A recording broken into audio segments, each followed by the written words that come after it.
Hi everyone, I'm Jennie Lightweis-Goff, an instructor of English here at the University of Mississippi, and I'm here to talk to you about Small Screen Souths, Region, Identity, and the Cultural Politics of Television, edited by Gina Kaysen at Georgia State University, Lisa Hinrichsen at the University of Arkansas, and Stephanie Roundtree at Auburn University. This project has its origin in Oxford, in a way, since the three co-editors have often said that their chief influence is the book American Cinema and the Southern Imaginary by our own Katie McKee and Deborah Barker. Screens, popular culture, popular texts create our sense of regional and national identities. And what Lisa, Stephanie, and Gina wanted to demonstrate is that that's as true of the small screen as it is of the silver screen. And so they committed to doing for TV what professors Barker and McKee did for cinema. I was lucky enough to get involved with the project very early on when they were just putting together proposals for an MLA panel, an MLA convention panel in Vancouver, British Columbia in January 2014. So the book is divided into three sections. The first, Politics and Identity in the Televisual South, includes a broad range of essays on everything from Lost Boundaries, a 1949 television show on racial passing, which is actually the earliest TV included in the collection, to an essay on the Real Housewives of Atlanta in a kind of intertextual embrace with Gone with the Wind. The second section, Caricatures, Commodities, and Catharsis in the Rural South, really treats the norms of representing a region that's so often imagined as rural. But of course, those of us who study the South know that it's not even the most rural region in the nation. There's been kind of like, I hesitate to use the word renaissance, which suggests value, but there's been a flowering, maybe, of television shows about the rural South. Hicksploitation TV, as some people are calling it, like Cajun Pawn Stars and Swamp People. I will note with those two Louisiana shows in mind that the Gulf South is very well represented in this collection. The final section, Dislocating the South, thinks about the ways that South and Southern, which are two spatial and geographical markers, can actually float free of the spaces that they describe. So in Eric Gary Anderson's essay about the X-Files, he points out that the South can play the Pacific Northwest, or the Pacific Northwest can play the South, particularly in an age of economic development with film tax credits. But they can do that because of these kind of extant senses of each region's sparseness, isolation, insularity, revanchism, and rurality. My essay is called Solid South, Fluid Souths, The Wire, Tremé, and David Simon's Urbanism. It ends this third section, and indeed it ends the book. I wanted to consider a Southern identity on premium television. After all, it's not TV, it's HBO, in cities, and through the eyes of David Simon, who's often identified as one of the foundational figures of the golden age of television.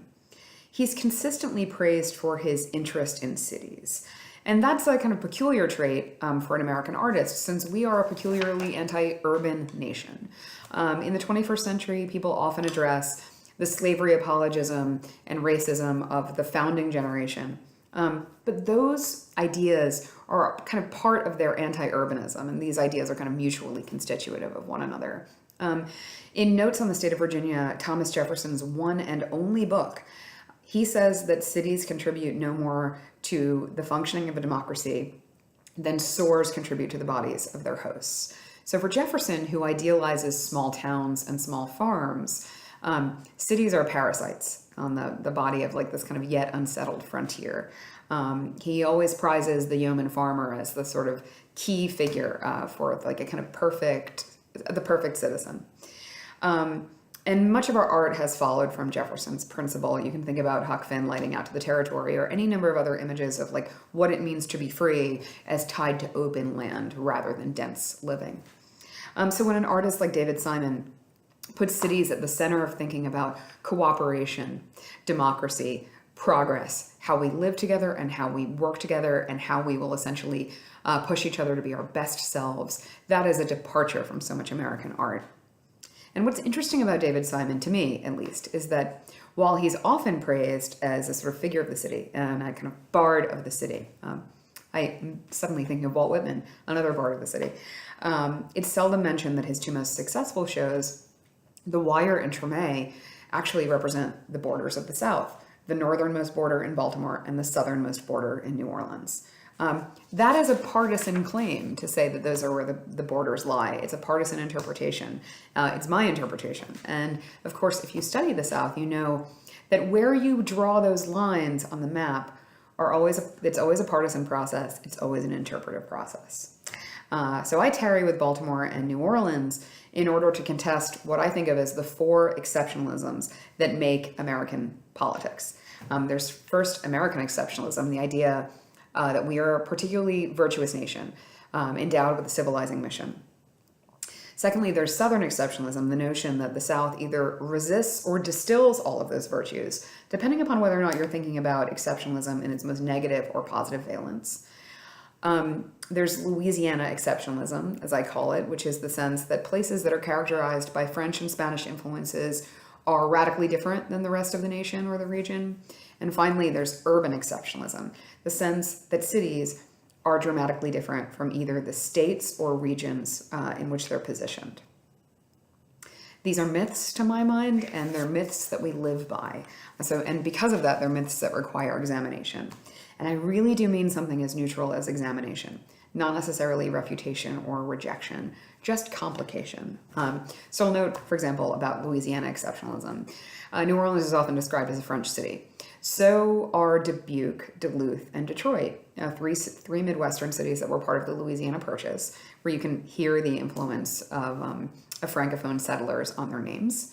And of course, there are many, many places in the United States that are like New Orleans Spanish. You can hear Spanish conversation in the streets of LA, Houston, and Miami, three cities that have been Spanish-speaking longer than they've been English-speaking because of the influence of the Spanish on the kind of broader settler colonial project in the United States.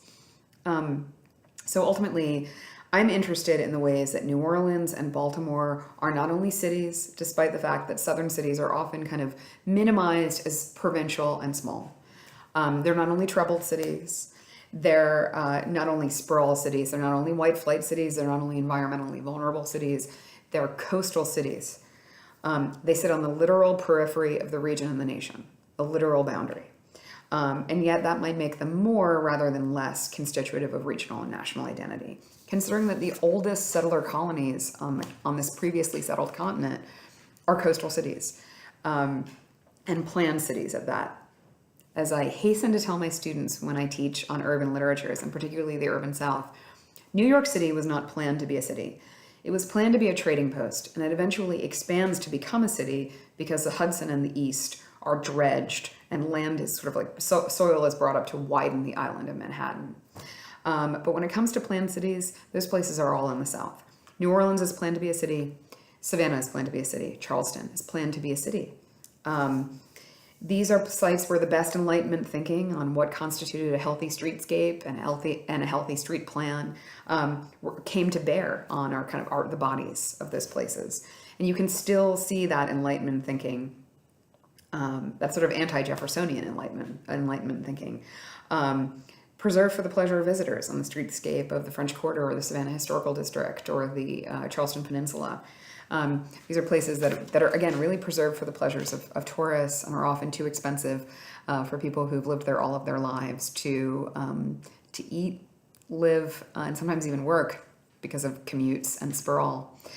So I'm interested in thinking about how borders, boundaries, and peripheries make the South.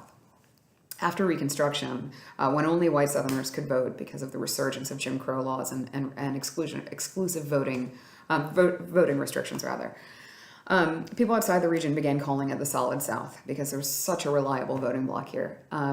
And that made a solidity where none had ever existed. Kentucky became the same South as Mississippi. It never had been before. Virginia became the same South as Florida. It never had been before. The Solid South is a fiction. So what I'm really tarrying with and abiding with in my scholarship is the fluid South, to reflect on how our identities are made in waterways, on coasts, and in places that are never made to never made to count as the South. The places that are peripheral may, in the end, be most central. The core and the periphery may be the same. Thank you so much for listening. I hope you pick up the book. Most of all, I hope that when I pick it up, I'm holding it in the right direction. Once again, this is Small Screen Souths, Region, Identity, and the Cultural Politics of Television, edited by Gina Kaysen, Lisa Henriksen, and Stephanie Roundtree. And if you make it all the way to the end, you can get a little bit of me, Jennie Lightweis-Goff, at the University of Mississippi. I'll see you around. Thank you so much for listening. Bye.